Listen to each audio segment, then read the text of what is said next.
एक चीज याद रख लेना, आज फैक्ट्री के लिए चमचागिरी कोई अगर कर रहा है फैक्ट्री मालिक के पास, किसी कारीगर के प्रति बुराई कर रहा हो, तो याद रखे वो चमचा काम उसे खोज कर कारीगर ही देगा, फैक्ट्री मालिक काम ढूंढेगा नहीं। फैक्ट्री मालिक काम किसी को ढूंढ के आज तक दिया आप लोगों को? फैक्ट्री मालिक वो होता है कि जब तक आप उसकी फैक्ट्री में काम कर रहे हैं जभी तक आपको पहचान रहा है।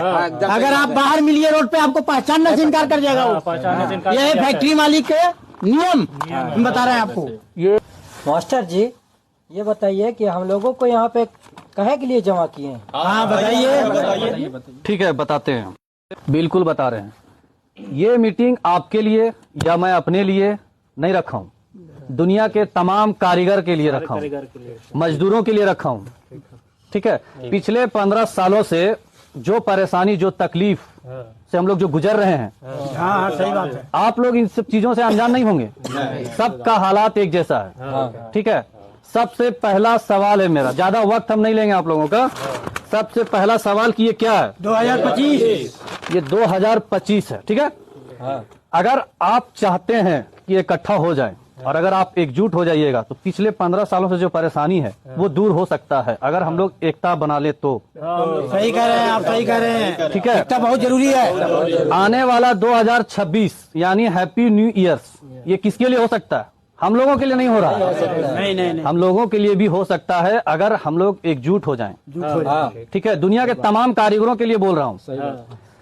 तभी हमारे लिए हैप्पी न्यू ईयर है, वरना कोई कुछ नहीं है, नहीं। बेकार है हमारे लिए, हमारे लिए नया साल कोई काम का नहीं है।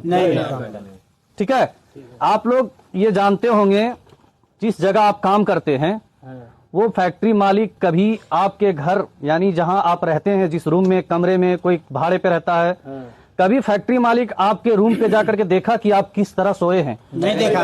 आज तक तो नहीं। आप किस बिस्तरा में सो रहे हैं, क्या खा रहे हैं, कभी पूछा किसी ने? किसी फैक्ट्री मालिक ने नहीं पूछा होगा। आज तक नहीं पूछा। यहाँ पे कोई ऐसा व्यक्ति नहीं होगा जिसका लोन नहीं चल रहा होगा, समूह लोन, महिला समाज लोन, सही कह रहे हैं, सबका लोन चल रहा है। सबका लोन चल रहा है। आप ये सोचिए कि मेरे एक आधार कार्ड देने से वो 30, 40, 50 हजार तक का हमें उधार देता है एक आधार कार्ड के भरोसे से। लेकिन हम लोग अपने जिंदगी को, इंसान की जिंदगी की जितनी कीमत लगा दे उतना कम है। किसी फैक्ट्री में हम लोग 10 साल काम करते हैं, लेकिन अगर ओनर को 50,000 रुपए अगर हम लोग मांगते हैं लोन या फिर मजबूरी सुनाते हैं, तो क्या आप लोगों को मिला आज तक? आज तक नहीं मिला। अरे ऑनर तो मेहनत किया हुआ पैसा टाइम से नहीं देता है, तो एडवांस कहाँ से देगा वर्कर को? इसीलिए मैं ये कह रहा हूँ कि उन लोगों को जो हमारे हमसे गैर हैं, जो हमें जानते तक नहीं, वो हमारे आधार कार्ड के भरोसे से मुझे 10, 20, 50 हजार लोन दे देता है, मगर फैक्ट्री मालिक लाखों रुपया दे रहा है लोन अभी। लेकिन फैक्ट्री मालिक जब भी पेमेंट बढ़ता है, आप अगर मायूस हो कि नहीं, इन हम लोगों में से कोई एक शख्स अगर मायूस कहीं बैठा हुआ है, कभी फैक्ट्री मालिक ने पूछा कि मायूस क्यों हो? कभी नहीं पूछा होगा। कभी उसने कभी पूछा, जब सुबह जब काम पे आते हो, अपने जॉब में आते हो, तो कभी उसने पूछा कि नाश्ता किया कि नहीं किया? आज तक नहीं पूछा। जब रात हो जाता है, देर रात, कभी किसी फैक्ट्री मालिक ने कहा कि इतनी रात को मेहनत कर रहे हो, क्या समस्या है? कभी नहीं पूछा। कभी पूछा? किसी फैक्ट्री मालिक ने नहीं पूछा हम लोगों से आज तक। कभी नहीं पूछा होगा। रेट बढ़ना चाहिए कि नहीं बढ़ना चाहिए, ये हम समझना चाहते हैं आप लोगों से। बिल्कुल रेट बढ़ना चाहिए, आज जायज रेट होना चाहिए। का जी? एकदम होना चाहिए। आज लोग सरकारी नौकरी के पीछे क्यों भागता है? उसमें बढ़ते रहता है। क्या वो उसमें डेली 1 बोतल खून देता है? नहीं देता है ना। नहीं। उसमें भी वही काम करता है वो जो हम लोग करते हैं, जबकि हम लोगों से वो 5 घंटा कम ही काम करता है। कमी काम करता है, उसके बावजूद भी हम लोग खुश नहीं है। नहीं है। तो कहीं ना कहीं कमी हम लोगों में है। सही बात। फैक्ट्री मालिक कभी सही रेट नहीं दे पा रहा है। इसका कारण हो भी सकता है कि पार्टी वाला नहीं देता हो, या ये भी हो सकता है कि वो जान के ऐसा करता हो। ये भी हो सकता है। फैक्ट्री मालिक को हमेशा देखते होंगे आप लोग, सूट बूट में आता है, घूमता है, गाड़ियों में रहता है। हम लोग जब रहते हैं अपने कमरे में तो बिछौना तक का भी अच्छा नहीं है हम लोग के पास। कितने कारीगर होंगे जिनके चप्पल घिस गए हैं।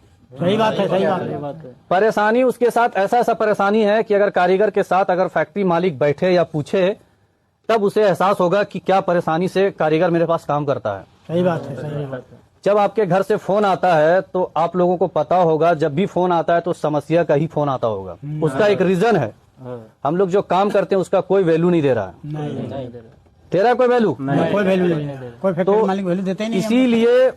इसीलिए ये मीटिंग हम लोग रखे हैं, आप लोगों के साथ बातचीत कर रहे हैं कि इस बारे में अगर हम लोग मीटिंग करें और रेट का बात करें ऑनर से तो हम लोगों के लिए बेहतर है। बिल्कुल माँ बाप हम लोगों को पैदा किया, पाला पोसा, पढ़ाया जितना हो सका, वो ये सोच के पाला पोसा कि मेरी गरीबी को दूर करेगा। लेकिन क्या ऐसा हो पाया आज तक? बिल्कुल नहीं। सरकारी नौकरी के पीछे भाग रहा है लोग, प्राइवेट के पीछे नहीं भाग रहा है। अब सरकारी नौकरी में जब वो रिटायरमेंट लेता है तो उसे 20 लाख, 25 लाख, 50 लाख जैसा पोजीशन हो मिलता है। अगर आप 20 साल भी किसी का फैक्ट्री में 30 साल पूरी जिंदगी खट जाइए, आपके विदाई के वक्त एक फूल भी नहीं देगा आपको। नहीं मिलता है। डोनेशन तो अलग सी बात है, समझे, विदाई में आपको पुरस्कार दिया ही नहीं जाएगा। लास्ट में बोलेगा कि ये इंसान अब बूढ़ा हो गया है, इसे चश्मा से अब दिखता नहीं है, इसकी सिलाई हमेशा टेढ़ी रहती है, अब इसको काम नहीं देना। इसको मना करो कि चाचा अब आप घर जाओ, अब आपका काम खत्म। जब तक आप काम के लायक हैं तभी तक आपको फैक्ट्री में रखा जाएगा।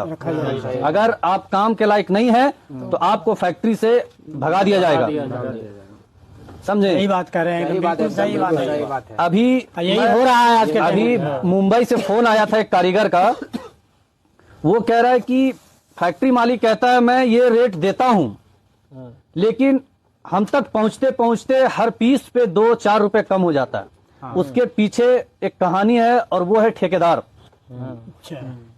फैक्ट्री में, हर फैक्ट्री में एक मुंशी होता है और हर मुंशी ईमानदार नहीं है, समझ गए?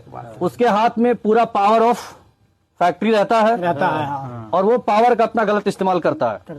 हम मजदूरों के ऊपर जुल्म सितम जो करता है, इसके खिलाफ बना रहे ये वीडियो, ताकि दुनिया के तमाम जिसके पास ये मेरा वीडियो पहुंचे वो मेरी बातों को समझे और सुने। और सबसे पहली बात, अगर इनमें से इतना बात होने के बाद मैं कह रहा हूं, अगर आप लोगों में से कोई चमचा अगर कारीगर हैं तो आप मीटिंग छोड़ के जा सकते हैं। सही बात है, ठीक है। जो चमचा नहीं है और जो लोगों का दुखों का अंदाजा है जिसे, वही आप यहाँ रहें। सही बात है। आज कारीगर का हालात क्या है ये जानने के लिए आपको कारीगर बनना पड़ेगा। बात सही है। ठीक है, तो वर्कर के एकजुट हो हालात जाइए। वर्कर समझेगा, मगर वर्कर भी ईमानदार होना चाहिए और सच्चा होना चाहिए, तब ना जी। वर्कर देखिए, कोई भी वर्कर, इसलिए कोई भी मालिक किसी का नहीं हुआ है, किसी लाइन का मालिक जुड़ा रहे। देखिए कारीगर में एक टाई रहना बहुत जरूरी है। जरूरी है। पहला कारीगर और जो हेल्पर होते हैं फैक्ट्री में, उनके साथ भी व्यवहार, जो आपके नीचे है उनके साथ भी व्यवहार अच्छा रखिए। वो भी 2 पैसा कमाने के लिए आया है, बिल्कुल। ठीक है ना? तो अगर आप मान लीजिए, चमचाई पे मैं बात कर रहा हूँ, जो कारीगर चमचा होता है या मुंशी हो या हेल्पर हो, वो चमचाई के आता है ऑनर के पास, उसे कुछ मिलता नहीं है। ये वो काम है जो बिना तनख्वाह का करते हैं लोग, ठीक है ना? एक चीज याद रख लेना, आज फैक्ट्री के लिए चमचागिरी कोई अगर कर रहा है फैक्ट्री मालिक के पास, किसी कारीगर के प्रति बुराई कर रहा हो, तो याद रखे वो चमचा काम उसे खोज कर कारीगर ही देगा, फैक्ट्री मालिक काम ढूंढेगा नहीं। फैक्ट्री मालिक काम किसी को ढूंढ के आज तक दिया आप लोगों को? फैक्ट्री मालिक वो होता है कि जब तक आप उसकी फैक्ट्री में काम कर रहे हैं, जब तक आपको पहचान रहा है। अगर आप बाहर मिलिए रोड पे, आपको पहचानने से इनकार कर जाएगा वो। यह है फैक्ट्री मालिक के नियम, हम बता रहे हैं आपको। ये दुनिया के तमाम फैक्ट्री मालिक का नियम है, दुनिया के तमाम फैक्ट्री मालिक का यही नियम है, समझे? आज हम लोग रेट के लिए बोलते हैं तो कहता है जीएसटी लग रहा है, इतना जीएसटी है, ये है वो है। हमारा जीएसटी कहाँ है? हमें क्या मिलता है? हमें क्या मिलता है? जब हम काम करते हैं 5,500 कुछ रुपए का, तो हमें 5,000 ही मिलता है। सही बात है। वो भी 500 रुपया 400 रुपया, वो 500-400 रुपए खत्म आपका, रोक देता है, समझे? वो पैसे का कोई मतलब नहीं है। बिल्कुल सही कह रहे हैं मास्टर जी, आज बिल्कुल सही बात है ये। आज मेरा बात सुनिए, आज ईडी छापा कहाँ मारता है? सीबीआई। जिनके घर धन दौलत हो, जिनके घर में ढेर सारा रुपया, करोड़ों रुपया जो छिपा रखा है, उनके पास छापा मारता है। कभी वो छापा गरीबों के यहाँ मारा है? नहीं मारा। अगर वो मारे छापा कि गरीबों के यहाँ छापा मारते, देखते हैं क्या हालात है, तब उसे दिखेगा टूटा हुआ बर्तन, फटे हुए कपड़े, टूटे हुए चप्पल, किस मुश्किल हालात से वो जी रहे हैं। जी रहे हैं। इन चीजों पे कभी वो छापा मारे तभी पता चलेगा कि गरीबों का भी कुछ समस्या होता है। इसका कौन सुनेगा? इसका कौन सुनेगा? नहीं सुनेगा कोई। कोई नहीं कोई सुनने वाला इसीलिए मैं कहता हूं कि अपने आप में एकताई हो जाओ, तभी कुछ इस लाइन में हम लोग जी सकेंगे, वरना कोई मतलब नहीं है। नहीं कोई मतलब हमारे खानदान बढ़ते चले जाएंगे और सब गरीबी में पिसता चले जाओगे। सही बात है। इसलिए सही अपने बात वक्त को बदलना बिल्कुल है। सही तो बात कर रहे हैं। अपना वक्त को बदलना है तो दुनिया के तमाम कारीगर से मैं कह रहा हूं कि एक हो जाओ। एक हो जाओ। हाँ। ठीक है। एक संगठन में तो 2026 जो है, 2026 में अगर खुश रहना है, इसमें हैप्पी न्यू ईयर्स मनाना है, तो सबसे पहले एक हो जाइए। एक हो जाइए। और मालिक से एकदम लड़ सकते हैं आप अपने हक के लिए किसी भी हद तक जाइए, बिल्कुल सही बात क्योंकि परिवार से बड़ा कुछ नहीं है। नहीं। ठीक है। तो ये मीटिंग यहाँ खत्म होता है। अब आप लोग अपना अपना काम करिए। जब कल ऑनर आएगा तो इस विषय में बात करना बहुत जरूरी है। ठीक है। अब अपना अपना काम करो। ठीक है। चलिए भाई लोग, चलिए चलिए।